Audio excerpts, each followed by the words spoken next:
पाक भारत कशीदगी में पाकिस्तान के पास एक ऐसी टेक्नोलॉजी भी मौजूद है जो लम्हों में भारतीय तैयारों और ड्रोन्स को राख का ढेर बना देगी। ये टेक्नोलॉजी क्या है, आमिर रज़ा से जानते हैं। जी आमिर भाई, हमें इस टेक्नोलॉजी के बारे में बताइएगा और ये भी बताइएगा कि ये टेक्नोलॉजी किस दोस्त मुल्क ने पाकिस्तान को दी है।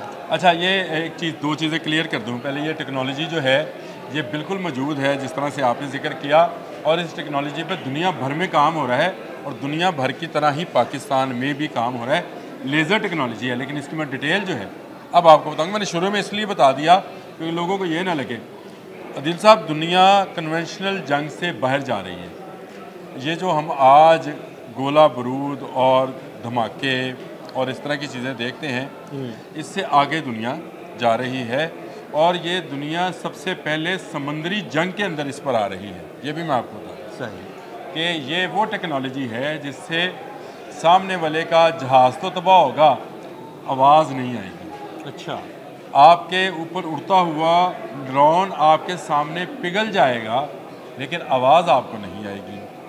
आपको एक रोशनी की लकीर कुछ देर के लिए नज़र आएगी, आवाज़ नहीं आएगी, और टैंक जो है अपनी जगह पर उसका अंदर का गोला फट जाएगा। ये टेक्नोलॉजी जी लेज़र टेक्नोलॉजी है और पाकिस्तान इसमें भारत से तो कई कदम आगे है, लेकिन दुनिया के कई तरक्की याफ्ता ममालिक के बराबर इस टेक्नोलॉजी पर काम कर रहा है।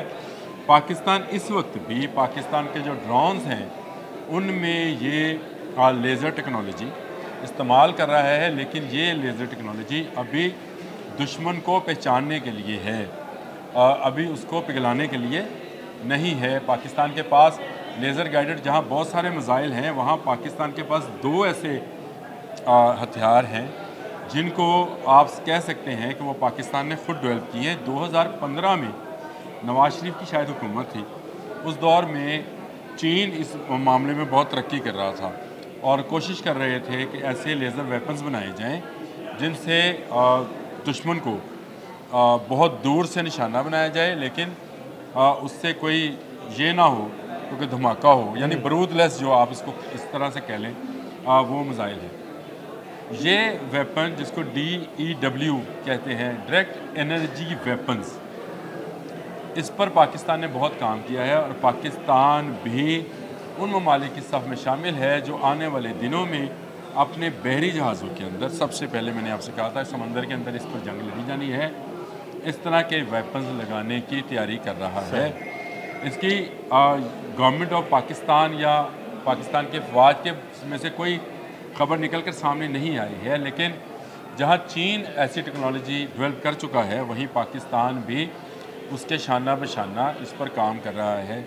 आपको याद होगा कि परसों DGISPR ने कहा था कि हमने अभी इस जंग में कुछ चीज़ें इस्तेमाल की हैं, कुछ नहीं की हैं।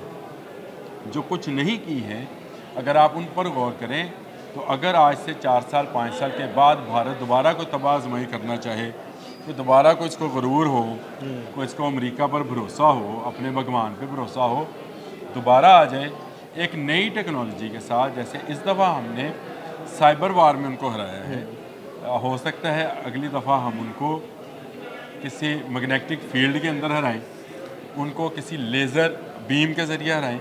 ऐसी लेज़र बीम्स हों और जिनमें से फायरिंग तो नहीं होएगी, लाइट निकलेगी, लेकिन लाइट दुश्मन को पिघला कर और दुश्मन के गोला बारूद को उड़ा के रख देगी।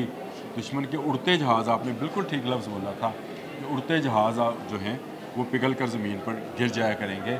यह टेक्नोलॉजी जो है पाकिस्तान इसमें बहुत कदम आगे है भारत से इस वक्त भी। और मैंने आपसे कहा कि दुनिया के जो तरक्की याफ्ता ममालिक हैं जिनमें अमेरिका, चाइना, फ्रांस और UK, ये तमाम ममालिक इस टेक्नोलॉजी के ऊपर काम कर रहे हैं और खुशकिस्मती से पाकिस्तान भी शिबली स्पेस है जहाँ पर इस तरह का काम किया जा रहा है और इस पर मज़ीद जो है अगर आप कहेंगे तो किसी दिन एक अलग से व्लॉग कर देंगे। मैं आपको बताऊंगा कि कौन कौन से वेपन्स में पाकिस्तान की तैयार करदा लेज़र टेक्नोलॉजी का इस्तेमाल किया जाए। ठीक, बहुत शुक्रिया आमिर भाई जी। बिल्कुल पाकिस्तान के पास मौजूद इस लेटेस्ट लेज़र टेक्नोलॉजी के बारे में आमिर रज़ा ने तफसील से बताया।